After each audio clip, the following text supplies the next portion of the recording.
first will be Professor Allam Ahmed.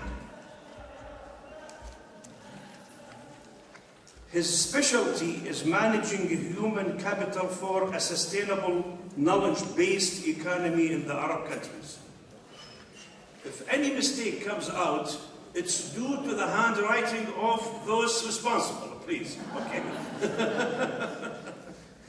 He is the director of the Middle Eastern Knowledge Economy Institute at the University of Brighton in the UK. He is the president of the World Association for Sustainable Development. He is now currently the senior lecturer, School of Business, University of Sussex in the UK. Would you please? My discussion will be about, I'm going to talk about the concepts and how to this human capital role in achieving a sustainable knowledge economy. I will have to speak a little bit about knowledge management because I realize in many countries, not only in the Arab countries, people are still confused about what do we mean by knowledge management. You say knowledge management, they will say to you IT. And let me start by saying knowledge management is not information technology. And knowledge management is not information systems. So these are all things I would like to start with. The data I'm going to be using is all published and all available. You can look at it from the World Bank, United Nations Development Programs, World Health Organizations, UN, Global Competitiveness Report, and so on.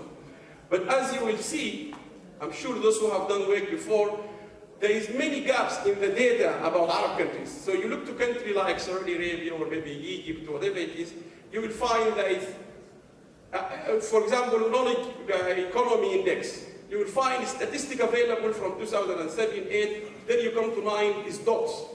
And dots mean there is no data. So this is a call for urgency. We have to make sure our data is complete so we can make good research. All the research we're going to see today or in the next 3-4 days is based on this data, which is having lots of missing data. The other thing I want to talk about, how the world sees the Arab countries. This is not my point of view, but this is a point of view from somebody who worked 18 years in the BBC Arabic. He's the deputy director of the Arabic section of the BBC. He spent 10 years, he spent 8 years in France. He came to us at Sussex at this year in January, and he said, this is not a literature review, this is not a scientific research I'm going to share with you guys. This is how in the newsroom the world sees the Middle East or the Arab countries. So as you can see, we are considered by the international arena as the most part of the world. You are the most important part of the whole world. Believe it or not, you have to believe it. You are the most important part of the whole world. Secondly, we are rarely out of the news. Go to BBC, France, Germany, US. We are rarely out of the news. Not just the Palestine historic issue related to the Arab, but we are always in the media. Now, the second thing also when you do research or you want to discuss anything to do with the Arab countries, there is 3 things always associated to us, not like other parts of the world. When we talk about Europe, the religious issue is not really dominant. But when we talk about Arab countries in the media, there is always the issue to do with Islam, because our culture, our heritage, our philosophy, our business handling is all based on Islamic values and so on and so on. The second thing is also there is always a dominant discussion about association between the Arab countries and the role of the US in the region. And the third thing is in the dominant discussion whenever we talk about the region. The other thing is we produce the majority of the oil in the whole planet. I don't know if you know that. Saudi Arabia, Abu Dhabi, and so on. There is huge oil produced in this region, but at the same time, we do have very poor countries in this region, with a very distinct feature of the region. Another thing also, we all in the Arab countries have aspirations to become very good, to become like the UK, like Sweden. When I go to Abu Dhabi, senior people, sheikhs, all they say to me, Allam, we want to be one of the best 5 countries in the world. And I say to them, if you're going to be the best country in 30 years, or by 2030, if we just, top of my head, if you just count US, UK, Australia, New Zealand, Finland, if you're going to be one of these, you're going to knock many people out. You're going to knock Germany, France, and so on. so many advanced of ACDs countries, Japan and so on. So that's the good thing. There is a huge inspiration in all Arab countries, Egypt, Sudan, Saudi Arabia, Kuwait. I have been in Kuwait recently, to become or to improve what our living situation, improving our human capital, improving our everything we do. Environment. Abu Dhabi is taking the environmental issue very seriously. Egypt, every country is taking these issues very seriously. Now, there is another issue also. We want to do something for our young generations. This is, by the way, it's not a political discussion. It's true. I have sat down with many ministers in Sudan, in Abu Dhabi, in Kuwait. Everyone is want to do something genuinely for these young generations. And I think this is enjoyed everywhere.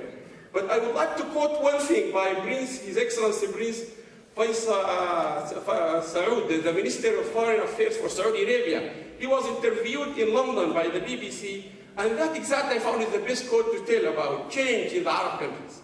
They said to him, the US wants you to change the curriculum, your curriculum in the universities, schools, it needs to be changed, to be modernized, and so on and so on. And I remember he replied to the BBC interview, said to him, yes, we agree, we have to change. But change takes time. And in the Arab countries, it takes very long time. That's the fact, we have to deal with it. We need to change, we all agree, it takes a long time, we have to accept it. But we have to do it. And so on and so forth. I mean, I'm all, you understand what is going on in the Arab Spring. I'm not going to talk too much. I'm glad the Vice Chancellor talked about the Arab Spring earlier, about it's a nice part of the year, it's a Rabi'. In Arabic they call it Eid al-Hub ولا ايش ما بعرف. But unfortunately our Arab Spring is not Eid al-Hub, Eid al-Karahiyya للأسف. فللأسف in Arabic terms our Rabi', even our Rabi' is not that love Rabi', is another Rabi'. But this is what happened in Arab countries. I don't want to take the discussion out on perspective, but there is lots of huge things going in the Arab countries. I think eventually will turn into positive outcome. You are discussing very critical topic today, very timely. And I was very disappointed when I didn't see anyone from Sudan. Not because I am biased to Sudan, no. But I said, where is the Sudanese people coming in this? I saw now all Arab countries. But this advert created lots of discussion over the last 3 months in Facebook, Twitter, huge embarrassment to the government and the Minister of Human Resources. She had to apologize. She was almost crying. Can you read it, those who read Arab? And it's about anything you like. Why do you think it causes so much embarrassment to the Ministry of Human Resources? Yes? Because it has specified the sex. The sex, okay. Anyone else very offended by this? It's racist. It's racist. I said to one when I was in London, and I was talking to somebody, I said to him, if Obama's girls are there, they will not be qualified for this job, because they are dark skinned. So you see, we have moved quite a long time. We moved, there's a big shift in equality, humans, women's rights, and so on. And we come back in 2013, and we advertised for a job, looking for beautiful girls, should not be dark skinned. So my daughter cannot join this. This is can tell you about the contradiction we have in the Arab countries. You are discussing an advanced level of human capital, and you can see in the same 2 months ago, this is what is being advocated. The minister has to apologize. But again, if you look at the pictures, you have to send pictures, you have to tell them, actually they're looking for a pretty girl. It has to be white. Am I right? But they fail to say it that way. Let me just show you one thing here. I think it will work, both will try. It's a small video. Das hier ist mein Sektor. Das hier ist das wichtigste Gerät des Küstenwächters. Das Überlebensradar.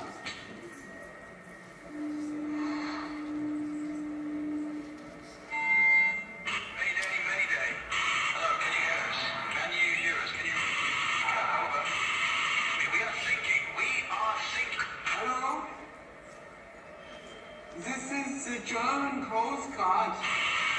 We're thinking. What are you thinking about. Now, I just want to start with, this is just something to tell you how important small, this is thinking and thinking, somebody supposed to be saving lives. So when somebody crying for him, we're thinking, the first word should come to his mind, somebody needs rescue. So it's quite important to create or to produce knowledge workers. Now, this is the summary of what I have seen in the Arab countries in the last 3 years when you talk to them about knowledge and see what they say. Number one, Allam, this knowledge management stuff, they call it, this is, المعرفة is good, Allam, but what about my day job?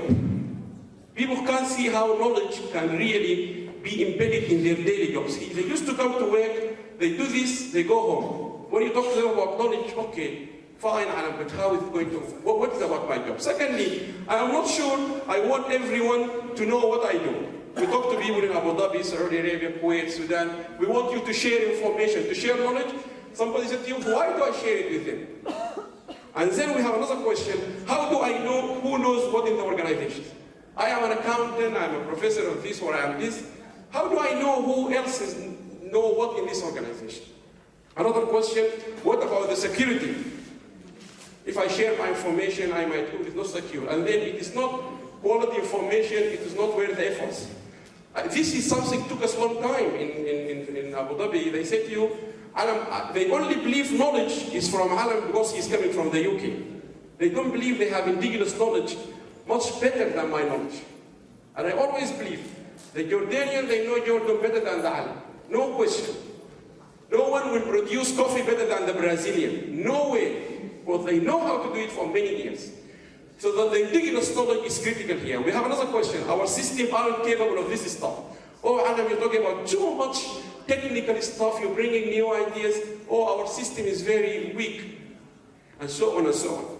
The best stuff is kept in people's hard drives. They say to you, Alam, okay, if we're going to share information, the good stuff they have, they will not share it with me. They will keep it in their own personal folders. They will not give it to me. And so on and so forth. We have another question. I wouldn't be an expert if I share what I know. If I tell other people what I do, my expertise, I will no longer become an expert. I will no longer become important. And I have this discussion with my wife for many years. Because I give my slides, I have them in my website available. Any paper I publish is available free of charge. And she keeps saying to me, Alam, why do you give your slides? Particularly when you go for executive program. I said to her, yes. Because you can take my slides, you can use them, you are academically knowledgeable to use them, but you will never deliver them the way I deliver them. No question. You can use my slides, you can use my knowledge, but it's still, no matter how I transfer to you, you're not going to, so there's so many questions we have. Now, so what is knowledge? People said knowledge or knowledge management is always a confusing subject and it's technical. It's not technical. And because of the time, and I know the chair, you already warned us of the 15 minutes, I will try to skip this and I see if I can manage without going through all of them quickly. Knowledge, to understand knowledge, you need to understand three things. We have something we call it data.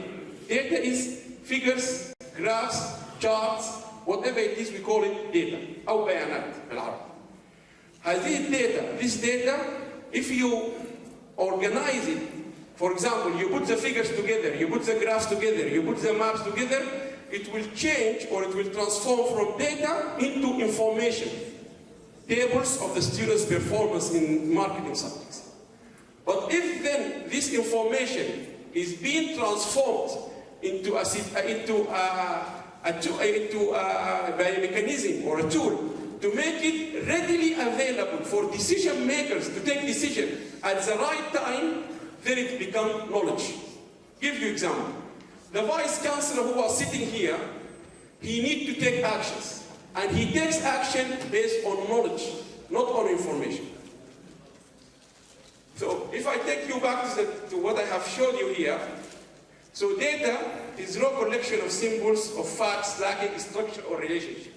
If we organize them like the rain, then if these drops come together, they will become organized, what we call the information, And then based on this information, I think I'm running for it. Yes, one more. Okay, fine. Yeah, well, Okay. we have to. Okay, then I have to skip this one.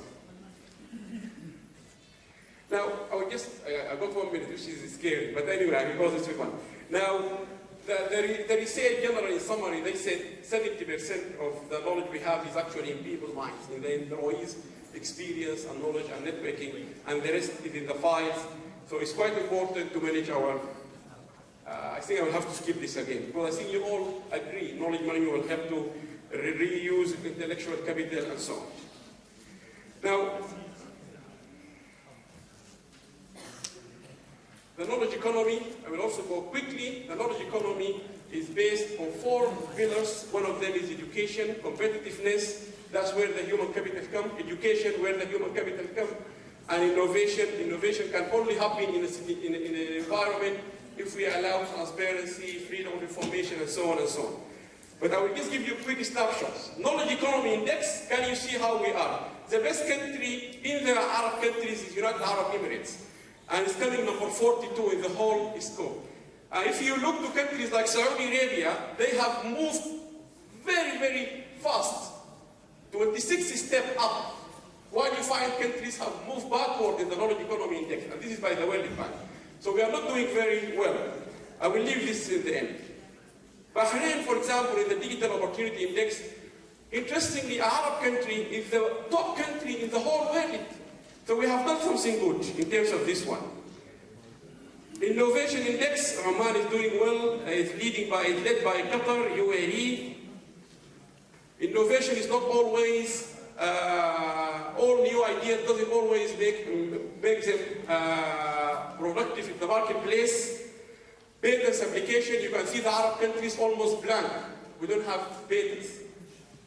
That's a big shame on us. Scientific citation, no one referred to our work because we don't have much of production.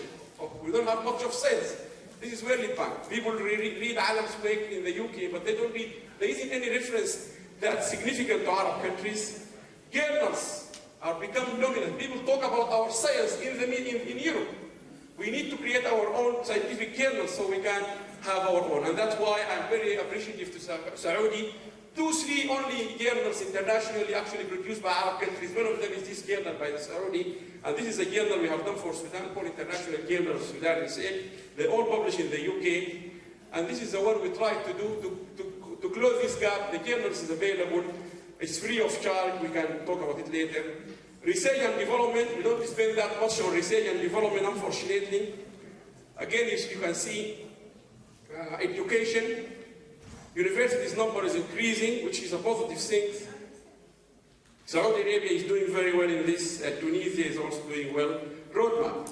Number 1, make sure you know what you have. Because if I ask any one of you in his or her own organization, do you know what you have in your organization as the knowledge assets? The answer is no. If anyone got an answer yes, I would be very happy to talk to him after the break. Now, this is an example of the fairest knowledge management system done in Arab countries, and it's done in Abu Dhabi. And I think because I've been now on, I think I have to finish this quickly. And I think should be enough. أطلقت دائرة الشؤون البلدية بأبو ظبي نظام إدارة المعرفة الأول من نوعه والذي يعد مثالا على توظيف التكنولوجيا لغاية تحسين أداء الموظفين وتم اختيار 90 موظفا من دائرة أطلقت دائرة الشؤون البلدية بأبو ظبي نظام إدارة المعرفة الأول من نوعه والذي يعد مثالا على توظيف التكنولوجيا لغاية تحسين أداء الموظفين وتم اختيار 90 موظفا من دائرة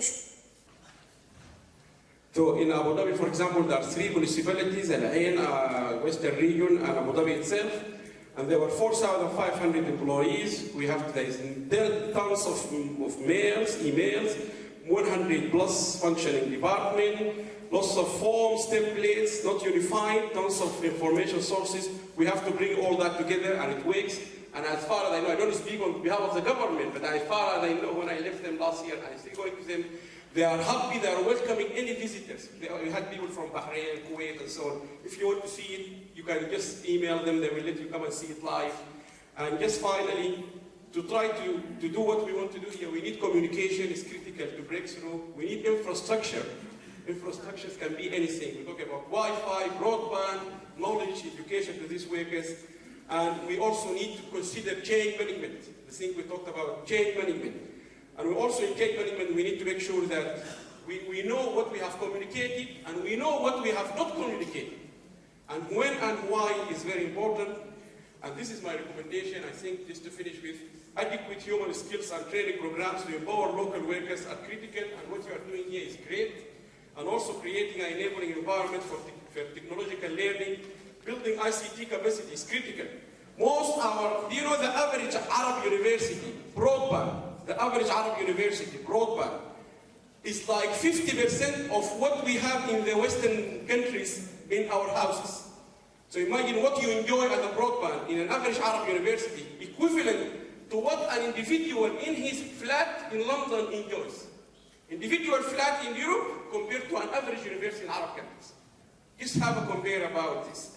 And then do not require exotic sources for capital. Arab countries need to strengthen their science and technology, and do not remain essential or a producer of primary goods.